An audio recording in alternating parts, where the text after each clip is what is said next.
আসসালামু আলাইকুম। এটিএন বাংলার সংবাদে সবাইকে স্বাগত জানাচ্ছি আমি আফরোজা রূপা। সাবেক প্রধান বিচারপতি এবিএম খায়রুল হককে গ্রেফতার করা হয়েছে। সকাল ৮টার দিকে ডিবি পুলিশ তাকে ধানমন্ডির নিজ বাসা থেকে গ্রেফতার করে। তাকে ডিবি কার্যালয়ে নেওয়া হয়েছে। সম্প্রতি খায়রুল হককে গ্রেফতার ও বিচার দাবিতে সংবাদ সম্মেলন করে জাতীয়তাবাদী আইনজীবী ফোরাম। তার বিরুদ্ধে বেশ কয়েকটি মামলা রয়েছে। এসব মামলায় তার বিরুদ্ধে সংবিধানের ত্রয়োদশ সংশোধনী বাতিলের রায় পরিবর্তন ও জালিয়াতির অভিযোগ আনা হয়। এছাড়াও বিগত আওয়ামী আমলের সরকারি ত্রাণ তহবিলের টাকায় নিজের চিকিৎসা করোনা সহ নানাভাবে সুবিধা নেয়ার অভিযোগ রয়েছে সাবেক এই প্রধান বিচারপতির বিরুদ্ধে।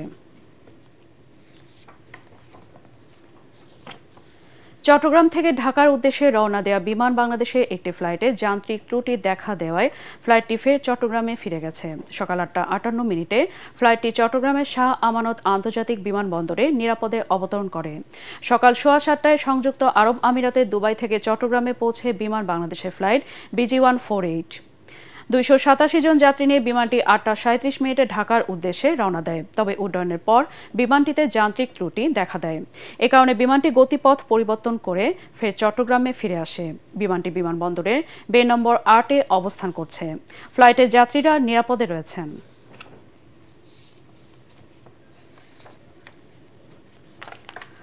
উত্তরা মাইলস্টোন স্কুলের প্রশিক্ষণ যুদ্ধবিমান দুর্ঘটনা চতুর্থ দিনেও সকাল থেকে স্কুলের সামনে শোকার্ত মানুষের ভিড়। তবে ভেতরে ঢোকার প্রধান গেট বন্ধ রাখা হয়েছে, প্রবেশ করতে দেয়া হচ্ছে না কাউকে। উপস্থিত আছেন আইন শৃঙ্খলা বাহিনীর সদস্যরা।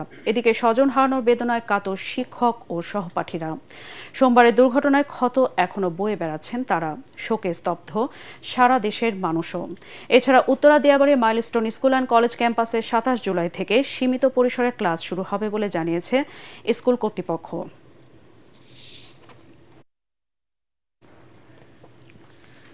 জীবন মৃত্যুর সন্ধিক্ষণে থাকা মাইলস্টোনের কোমলমতি শিশুদের বাঁচাতে আপ্রাণ চেষ্টা চালিয়ে যাচ্ছেন চিকিৎসকরা।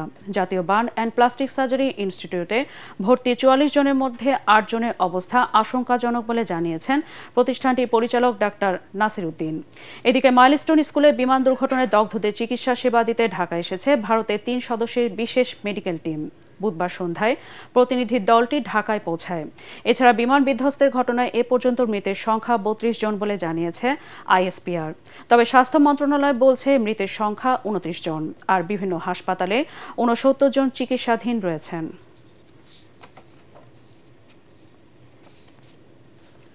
ব্রাহ্মণবাড়িয়ায় জুলাই অভ্যুত্থানের শহীদদের পরিবারের সাথে দেখা করে তাদের খোঁজ খবর নিয়েছেন এনসিপির কেন্দ্রীয় নেতারা। চলমান জুলাই পদযাত্রার অংশ হিসেবে সকালে জেলা সার্কিট হাউস মিলনায়তনে অভ্যুত্থানের শহীদদের স্বজনদের সাথে মতবিনিময় করেন এনসিপির আহ্বায়ক নাহিদ ইসলাম। এ সময় পরিবারগুলোর পাশে থেকে সব ধরনের প্রয়োজনীয় সহযোগিতার আশ্বাসও দেন নেতারা। দলটির নেতারা বলেন, যারা শহীদ হয়েছে তারা একটা নতুন দেশ চেয়েছিল, সে লক্ষ্যে কাজ করছে এনসিপি। শহীদদের আত্মত্যাগের কোনো ক্ষতিপূরণ হয় না, তবুও শহীদ পরিবারের পাশে দাঁড়াতে আর্থিক সহযোগিতা করা হচ্ছে বলেও জানান তারা। পরে শহরের কাউতলী থেকে পদযাত্রা শুরু করেন এনসিপি নেতারা। এসব কর্মসূচি ঘিরে জেলায় বাড়তি নিরাপত্তা ব্যবস্থা নিয়েছে আইন শৃঙ্খলা রক্ষাকারী বাহিনী। খেলার খবর। ঢাকায় আজ শুরু হচ্ছে এশিয়ান ক্রিকেট কাউন্সিল ACCর বার্ষিক সাধারণ সভা। ভারতের বয়কটের হুমকির পরিপ্রেক্ষিতে AGM নিয়ে ধূম্রজাল তৈরি হয়েছিল। শেষ পর্যন্ত অচলাবস্থার অবসান হয়েছে। পরিকল্পনা অনুযায়ী আজ ঢাকার এক ৫ তারকা হোটেলে AGM শুরু হবে। এতে সভাপতিত্ব করার জন্য বুধবার সকালে ঢাকায় এসেছেন NCCর চেয়ারম্যান মহসিন নকভী।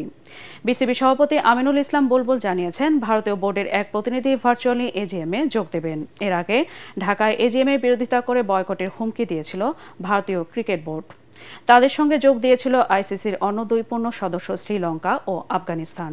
অবশেষে অভিমানের বরফ গলায় আজ বেলা ২টায় শুরু হবে AGM।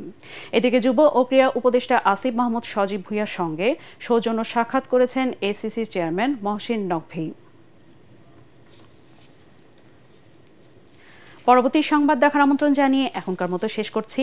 এটিএন বাংলার সংবাদ ইউটিউবে দেখতে ব্রাউজ করুন youtube/ATN Bangla News। ধন্যবাদ সবাইকে।